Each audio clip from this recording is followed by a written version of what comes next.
Assalamualaikum warahmatullahi wabarakatuh. Kepada Dewan Juri yang terhormat, izin memperkenalkan diri. Nama saya Yulida, asal sekolah SMP Negeri 2 Ciamas. Saya di sini akan menyampaikan sebuah cerita yang berjudul Legenda Bolok Ciamas. Cerita asal muasal Bodam Sideno dan Pusaka Bolok Ciamas. Diceritakan zaman dahulu di Kesultanan Banten, lahirlah seorang bayi. Ibunya dari bangsa Jin dan ayahnya Sultan Maulana Yusuf. Bayi itu biasa disebut Pangeran Bayi.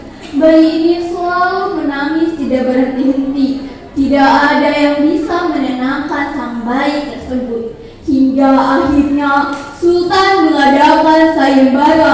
Siapa yang bisa menenangkan Pangeran Bayi akan diberikan sebuah hadiah. Banyak orang sakti datang ke kerajaan untuk mencoba. Namun sang bayi masih tetap menangis. Malahan justru mereka mendapatkan tangannya cedera, keseleo, bahkan patah. Karena sang bayi itu memiliki kelebihan dan kesaktian.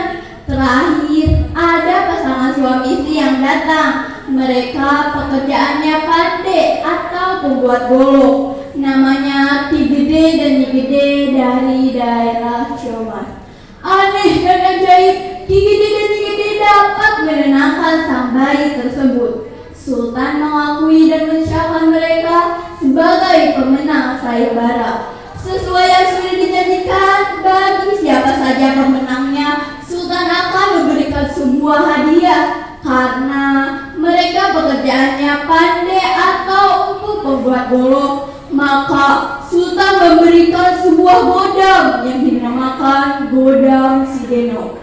Ki Gede dan Nyi Gede akhirnya diminta mengasuh Pangeran Bayi tersebut. Singkat cerita, Pangeran Bayi dibawa ke Ciamas oleh Ki Gede dan Nyi Gede. Setelah Pangeran Bayi tumbuh dewasa, ada yang memberitahunya bahwa dia bukanlah anak dari Ki Gede dan Nyi Gede. Maka Pangeran Bayi bertanya kepada Ki Gede dan Nyi Gede, apakah benar bahwa kalian bukan orang tua kandungku? Ki Gede dan Nyi Gede mengatakan, benar, kami hanya mengasuhmu karena ayah kamu seorang Sultan Banten. Karena penasaran dan ingin bertemu ayahnya, Pangeran Bayi pergi dari Ciamas ke Istana Banten seorang diri. Di tengah perjalanan, sampailah Pangeran Bayi di Kepandaian. Pangeran Bayi bertanya dan minta tolong Pandai untuk mengantarnya ke Istana Banten. Karena Pangeran Bayi tidak tahu jalan. Namun para pandai ini sibuk dengan pekerjaannya hingga tidak bisa membantu Pangeran Bayi. Pangeran Bayi kemudian bertanya kepada empu di Kepandaian, Ki, berapakah biasanya hasil membuat golok dalam satu hari? Pandai tersebut kemudian bertanya kepada empu di Kepandaian. Untuk A. Pandai tersebut kemudian bertanya kepada Pangeran Bayi, untuk apa kamu bertanya? Bisa memautku saja tidak?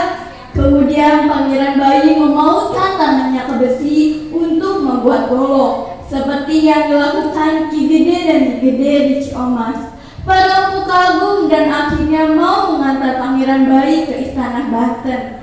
Sesampainya di gerbang Istana Banten, alangkah kagetnya Pangeran Bayi karena penjagaan di gerbang istana dijaga ketat pasukan. Untuk bisa masuk dan bertemu Sultan pasti sangat sulit.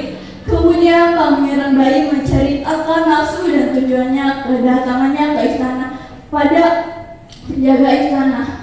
Para penjaga istana tidak begitu saja percaya dan memberikan persyaratan. Jika benar kamu adalah anak raja, pasti kamu sanggup melaksanakan persyaratan yang diminta tersebut. Sebelum menemui ayahnya, Pangeran Bayi diminta membuktikan bahwa ia benar anak seorang raja, pasti punya kesaktian. Jika benar kamu adalah anak Sultan Maulana Yusuf, persyaratan ini pasti bisa kamu lakukan, ucapan penjaga istana. "Apakah persyaratan itu?" tanya Pangeran Bayi. "Tuh, ada pohon beringin besar, tumbangkanlah dengan 1 kali tiupan, dan tiup sekali lagi agar pohon itu berdiri lagi." Pasukan penjaga gerbang istana kemudian tertawa meledek, hahaha, menganggap Pangeran Bayi pasti tidak akan sanggup melaksanakan persyaratan yang diminta tersebut. Kemudian Pangeran Bayi meniup pohon beringin tersebut dan langsung membahas pohon beringin tersebut. Ditiup sekali lagi pohon beringin tersebut dan semuanya jatuh berantakan berdiri kembali seperti semula tanpa ketinggalan suatu apapun. Para penjaga istana heran sekaligus takjub. Dengan begitu, terbuktilah Pangeran Bayi bukan orang sembarangan. Penjaga istana kemudian melaporkan kejadian tersebut kepada Sultan. Setelah mendengar laporan dari para penjaga istana, Sultan bergegas mendatangi Pangeran Bayi di depan istana. "Siapa gerangan dan apa tujuan bertemu denganku?" ujar Sultan. Kemudian Pangeran Bayi menceritakan maksud dan tujuannya datang ke istana untuk menemuinya. Setelah mendengar cerita dari Pangeran Bayi, Sultan kaget tidak terkira. Belum selesai Pangeran Bayi bercerita tentang asal-usulnya, Sultan sambil berlinang air mata mendekap Pangeran Bayi yang tidak lain dan tidak bukan adalah anak kandungnya sendiri, anak yang dititipkan dan diasuh Ki Gede dan Nyi Gede. Pangeran Bayi kemudian diajak masuk ke istana kerajaan dan diperkenalkan kepada semua kerajaan lainnya. Setelah peristiwa kedatangan Pangeran Bayi ke istana tersebut, dipanggillah Ki Gede dan Nyi Gede ke istana oleh Sultan. Sultan berkeinginan menyampaikan ungkapan terima kasih atas jasa Ki Gede dan Nyi Gede yang telah membesarkan anaknya dengan baik. Ki Gede dan Nyi Gede kemudian datang ke istana untuk memenuhi undangan dari Sultan. Kedatangan Ki Gede dan Nyi Gede ke istana Banten disambut dengan luar biasa oleh pasukan dan keluarga kerajaan karena Ki Gede dan Nyi Gede sudah dianggap bagian dari keluarga kerajaan. Kemudian Sultan memberikan sebuah kepercayaan kepada Ki Gede dan Nyi Gede dengan meminta Ki Gede dan Nyi Gede membuatkan senjata pusaka berupa golok untuk diberikan kepada semua kerajaan Banten yang dibuat di tempat dengan godang Sidenok, pemberian dari Sultan.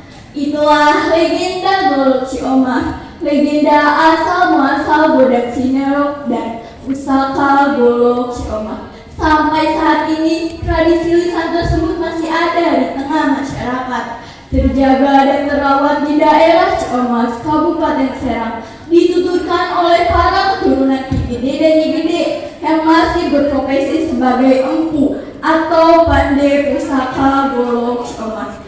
Sekian, terima kasih. Assalamualaikum warahmatullahi wabarakatuh. Waalaikumsalam.